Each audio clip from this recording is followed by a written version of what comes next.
Semua orang beli sekarang ni. Jadi saya mohonlah, kalau boleh, itu yang saya cadangkan tadi, untuk sementara waktu ni, kita naikkan kepada 70,000 ataupun 75,000, mungkin untuk 3-4 bulan aja. Sehingga satu mekanisme yang lebih, kata orang, komprehensif, yang lebih ditujukan ya kepada golongan sasar B40 tu dapat kita wujudkan. Terima kasih, Timbalan Menteri. Okey, terima kasih Yang Berhormat Rasa.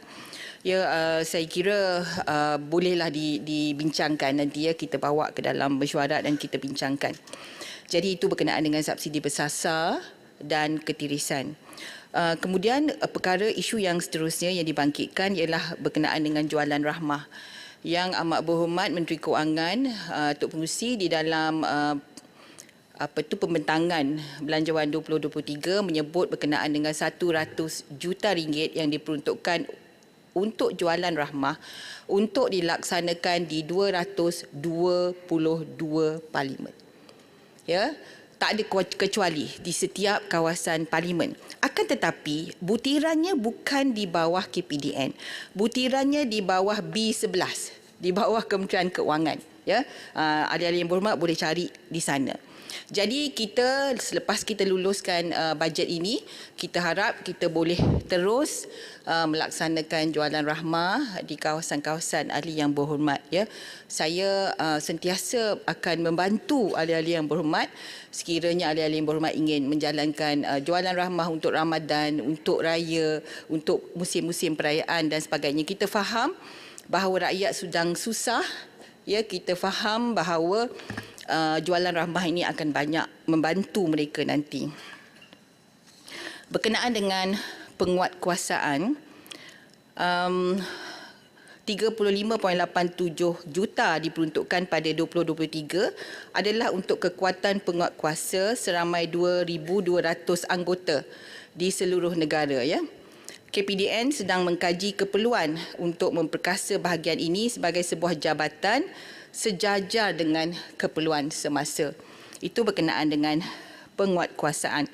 Berkenaan dengan kempen beli barang Malaysia, Datuk Pengerusi, saya nak maklumkan bahawa 10 juta tu ialah untuk new media marketing dan product development. Dia untuk marketing ya. Tapi bukan untuk buat kempen barangan di lapangan. Kempen beli barangan Malaysia ini boleh menjadi sebahagian daripada aktiviti KPDN secara berterusan. Ya.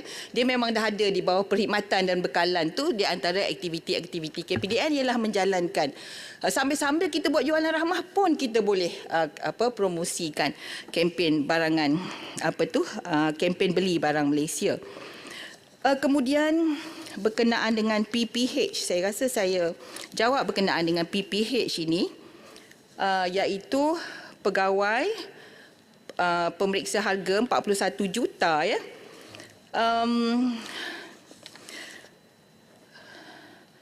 Jumlah PPH ialah 934 orang dan gaji PPH ialah 2,400 seorang. Kontrak PPH lantikan tahun 2022 diteruskan kepada 2023 dan kontrak PPH diperbaharui setiap tahun. Dengan lantikan PPH sedia ada, KPDN mampu memantau isu kenaikan harga. Ya, dan cadangan sandakan tadi amat bagus berkenaan dengan bagaimana pengguna boleh menjadi mata dan telinga kementerian. Malah ini juga telah kita lancarkan. Ya, sebelum ini kita ada 9 saluran untuk mengadu. Kalau pengguna nak mengadu, pengguna boleh WhatsApp, boleh guna email, boleh walk in, boleh telefon, boleh guna portal Easy Adu kita dan sebagainya. Tapi kita baru lancarkan QR code. Satu QR code saja, ya. Dan kita lancar juga aduan suri supaya wanita boleh sama-sama membantu untuk menjadi mata telinga kementerian dan membuat aduan. Aduan suri ni kita buat QR code, kita bagi fridge magnet, letak dekat fridge. ya, supaya wanita-wanita tengok senang nak scan, senang nak buat aduan. Dan kita dapati bahawa jumlah aduan itu meningkat apabila kita rejuvenate, ya, ataupun beri nafas baru kepada sistem aduan ini. Jadi terima kasih Hasan, akan memang kita lakukan perkara ini. Berkenaan dengan saya isu, nak minta penjelasan sikit Kampar. Untuk PPH ni 934 orang, 2,400 itu gaji minimal ke gaji purata? Sebab kalau kita darab 934, 2,400, jumlah emolumen sepatutnya 27 juta, tapi di sini 41 juta. Jadi ada sikit jarak.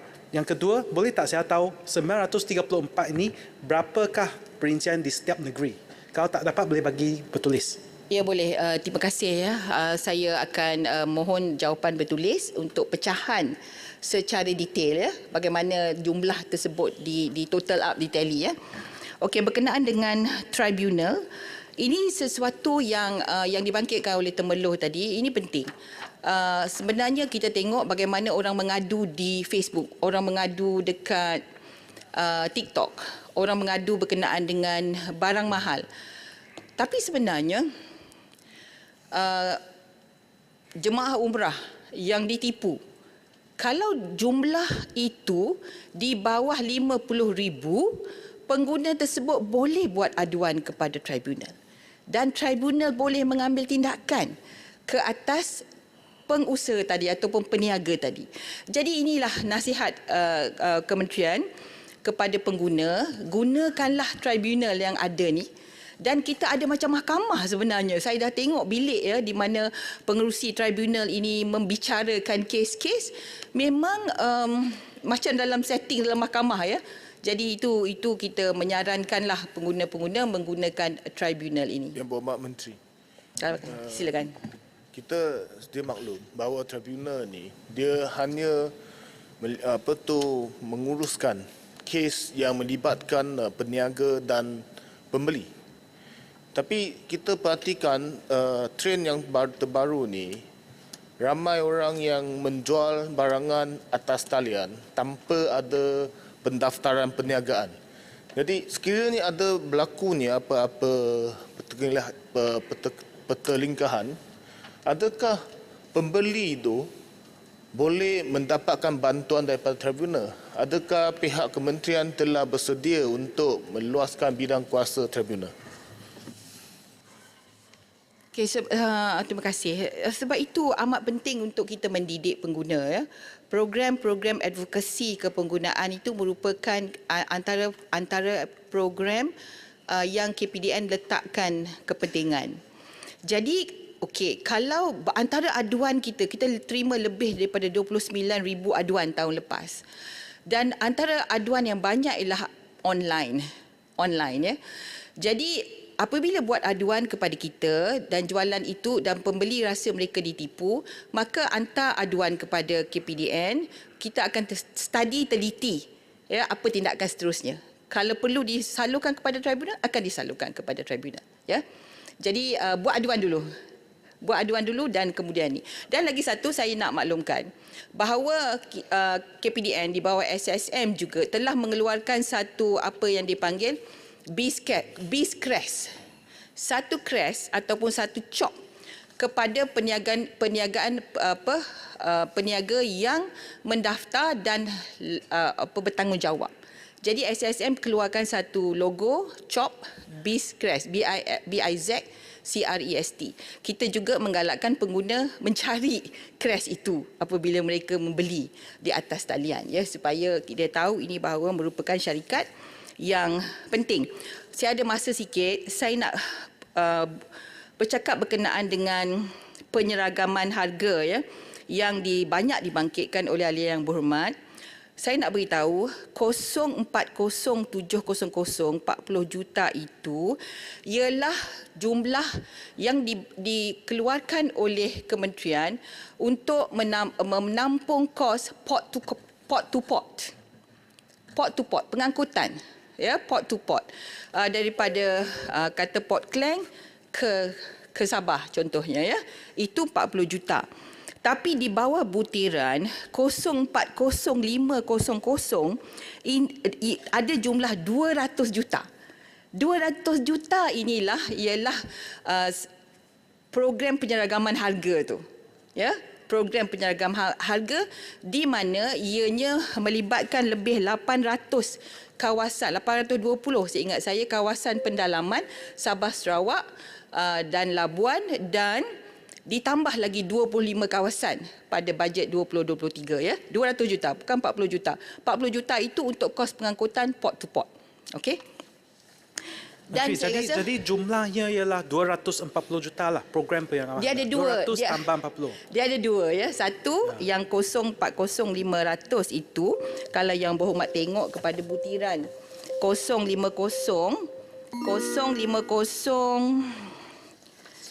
yang boleh tengok ya.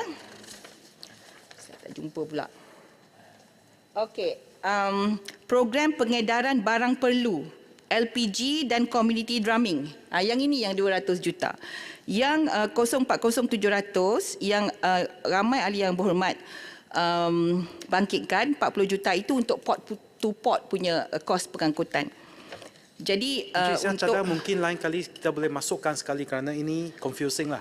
Kerana dia diletakkan di luar butiran program penerimaan harga. tak yang berhormat, kalau kita tak letak breakdown macam tu, dia tak cover port to port. Jadi kalau kita hanya cover pengangkutan ke pendalaman Sabah Sarawak, ya nanti dia yang port to port tu dia tinggi.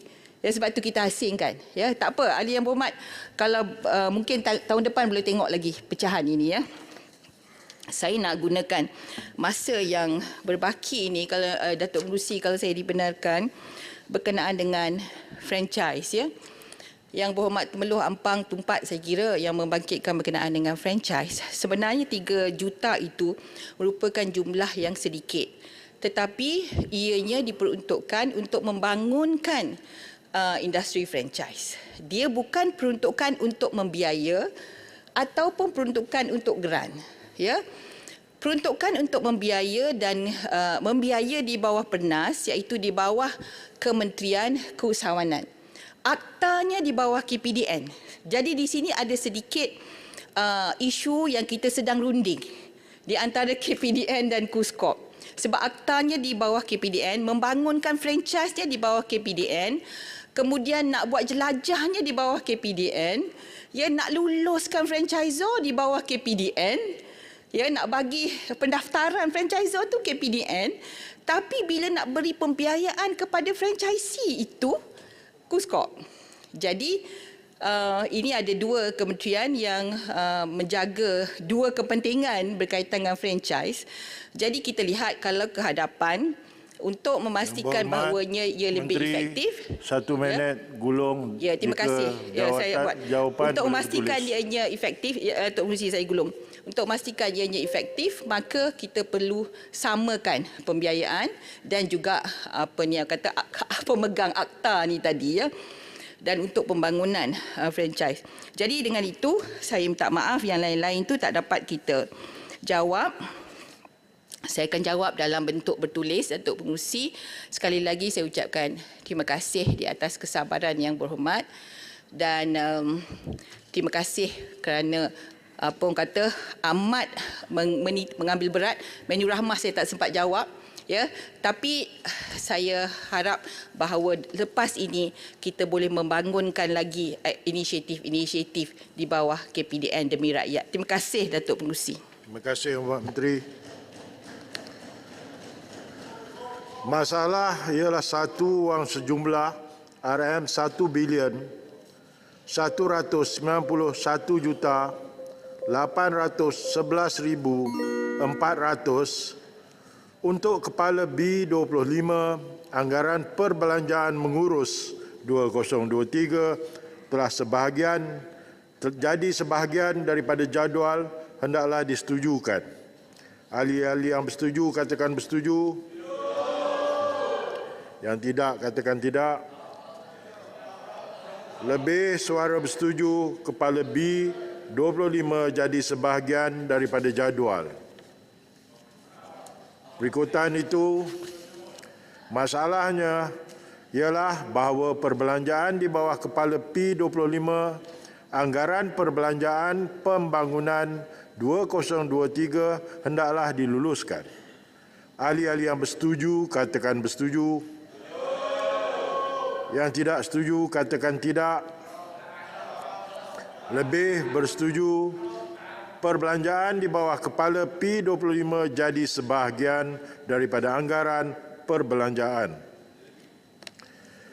Majlis bersidang semula sebagai majlis mesyuarat. Bentara.